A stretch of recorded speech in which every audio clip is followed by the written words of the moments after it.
انہوں نے کہا ہے کہ جناب میں اپنی لیگل ٹیم سے یہ کہوں گا کہ میں اس وقت اٹک جیل کے اندر جو ہے وہ بہت خوش ہوں، میں نے اب اپنے آپ کو جو ہے وہ یوز ٹو کر لیا ہے، میں اب عادی ہو گیا اس جیل کا۔ تو جو انہوں نے اڈیالہ جیل ٹرانسفر ہونے کی جو درخواست ڈالی ہوئی ہے اس درخواست کو واپس لے لیں۔ اس کا مطلب یہ ہے کہ عمران خان صاحب کی مرضی کے بغیر ان کی لیگل ٹیم کام کر رہی ہے۔ مجھے یہ کہنے میں تأمل نہیں ہے کہ ایسا لگتا ہے کہ عمران خان صاحب کے نام کو استعمال کر کے جو لیگل ٹیم کے لوگ ہیں وہ اپنی مشہوری کر رہے ہیں، وہ اپنی دکان چمکا رہے ہیں، وہ اپنی سیاست کر رہے ہیں، ایسا لگ رہا ہے۔ عمران خان صاحب کے جو احکامات ہیں ان کو اس طرح سے فالو نہیں کیا جاتا۔ یہ نہیں ہو سکتا کہ یہ عمران خان صاحب نے کہا ہو کہ جی مجھے اٹک جیل سے اڈیالہ جیل منتقل کیا جائے اور اب عمران خان صاحب کہیں کہ جناب میں اٹک جیل چھوڑ کے جانا نہیں چاہتا۔ تو یہ بڑے ایک سیریس ایشوز ہیں، ان کی لیگل ٹیم کو ڈسپلن کو فالو کرنا چاہیے اور خاص طور پہ عمران خان صاحب کی رائے کو اہمیت دینی چاہیے۔ گو کہ اس وقت وہ بیرک کے اندر ہیں، جیل کے اندر موجود ہیں، مگر ان کے نام پہ جو ہر بندہ اپنی دکان ہمیں چمکاتا ہوا نظر آ رہا ہے، یہ چیز نہیں ہونی چاہیے اور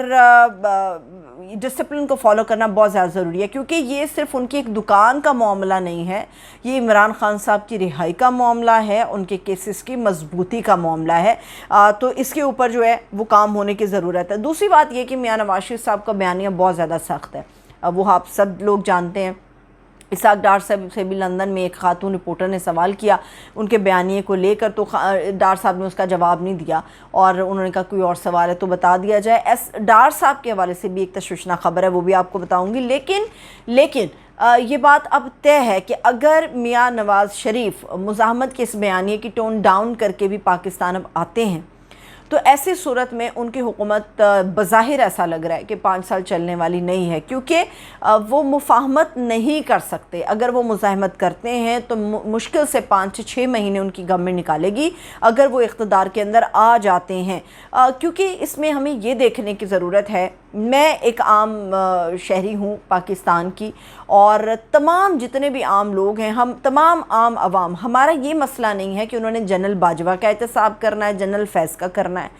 ہمیں اس وقت ایک مسیحا کی تلاش ہے جو پاکستان کے مسائل کو دور کرے، وسائل کو مہیا کرے اور لوگوں کے مسائل جو ہیں وہ ختم کرے۔ لوگوں کو 2 وقت کی روٹی کی فکر ہے، لوگوں کو معاشی پالیسیز کی فکر ہے، لوگوں کو اپنے کاروبار کی فکر ہے، لوگوں کو اپنی نسلوں کے مستقبل کی فکر ہے۔ تو یہاں پر عوام کو یہ بیانیہ ووٹ لینے کے لیے نہیں چلے گا، عوام کے پاس بیانیہ یہ جائے گا کہ آپ کے پاس اسٹریٹجی کیا ہے، پالیسی کیا ہے، اور عوام اس کو ریجیکٹ کر چکی ہے۔ یہ بیانیہ صرف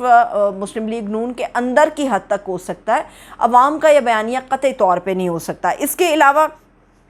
جو سرفراز بگٹی صاحب ہیں، نگران وزیر داخلہ ہیں ہمارے، انہوں نے ایک بڑی اہم سٹیٹمنٹ دی اور اس کی سٹیٹمنٹ کا ایک ری ایکشن آیا۔ وہ مریم اورنگزیب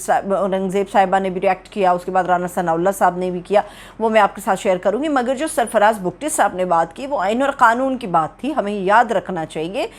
کیونکہ بار بار یہ سامنے آ رہا ہے میاں نواز شریف صاحب وطن واپس آئیں گے تو مینار پاکستان پہ ایک بہت بڑا جلسہ کریں گے، وایا بٹنڈا، وہ جیسے بھی آئیں گے، وہ ایک الگ سٹوری ہے، وہ جیسے بھی آئیں گے، مگر یہ بات طے ہے کہ وہ کس کو آئیں گے، مینار پاکستان میں جلسہ کریں گے، عبوری ضمانت حاصل کریں گے اور گھر کو چلے جائیں گے، یہ بات طے ہے۔ لیکن اس پہ سرفراز بگٹی صاحب نے کہا ایسا نہیں ہو سکتا، اور میاں نواز شریف صاحب کو گرفتار کرنے کے لیے کوئی بہت بڑی فورس کی ہمیں ضرورت نہیں ہے، کیونکہ اس کی وجہ یہ ہے کہ میاں نواز شریف صاحب کو جب اریسٹ کیا جائے گا تو وہ قانون کے دائرے میں رہتے ہوئے جہاز سے اترتی ایئرپورٹ پہ اریسٹ کر لیا جائے گا، کیونکہ قانون ہمیں اس کی اجازت دیتا ہے، عدالتوں کو وہ مطلوب ہے۔ اس کے بعد ایک بڑا سخت قسم کا ری ایکشن آیا، مریم اورنگزیب صاحبہ اور رانا ثناء اللہ صاحب کے ورڈ ٹو ورڈ سیم انہوں نے سٹیٹمنٹس دی۔ انہوں نے کہا بھی آپ کون ہوتے ہیں یہ طے کرنے والے، یہ تو طے عوام نے کرنا ہے، بالکل عوام نے طے کرنا ہے، بالکل عوام نے طے کرنا ہے کہ انہوں نے مثالی استقبال کرنا ہے یا انہوں نے کیا کرنا ہے، یہ بات تو طے ہے کہ یہ عوام نے طے کرنا ہے۔ مگر عوام جو طے کرتی ہے اس کے اوپر عمل درآمد ہوتا کب ہے، اور اس میں کوئی اللیگل بات نہیں ہے، اس میں کوئی دائرے سے ہٹ کے بات نہیں ہے۔ یہ بات درست ہے کہ نواز شریف صاحب وطن واپس آئیں گے، شوق سے آئیں گے، مگر یہ بات طے ہے کہ انہیں ایئرپورٹ سے گرفتار کر لیا جائے گا۔ نواز شریف صاحب جو ہیں وہ اشتہاری ہیں، کیسز کا سامنا ان کو ہے اور عدالتوں کو وہ مطلوب ہیں، جب تک وہ خود عدالت میں پیش ہو کر جب تک وہ اپنی ضمانت کے لیے اپیل نہیں کرتے تب تک ان کی گرفتاری پکی ہے، وہ گرفتار ہو جائیں گے۔ تو اسی لیے یہ جو ایک ریاکشن آ رہا ہے نون لیگ کی طرف سے وہ فطری تو ہو سکتا ہے مگر انلیگل ریاکشن ہے، کیونکہ جو لیگل بات ہے وہ بالکل اپنی جگہ پہ سرفراز بگٹی صاحب نے بالکل درست کی، اور باقی جہاں تک بات رہ گئی ہے محمد بن سلمان کی کہ وہ پاکستان کیوں آ رہے ہیں، انٹرنیشنل اسٹیبلشمنٹ کا ایک دباؤ ہے کہ ہم اتنے ارب ڈالر کی سرمایہ کاری کر رہے ہیں تو یہ ہمارے لیے ٹرسٹ وردی ہونا چاہیے، ہمیں پتہ ہونا چاہیے کہ انویسٹمنٹ اگر جا رہی ہے تو کہاں جائے۔ لیٹس سی کہ پاکستان کے آئندہ آنے والے حالات میں کیا بڑی تبدیلیاں رونما ہوتی ہیں۔ مجھے اجازت ہے، اپنا خیال رکھیں، خدا حافظ۔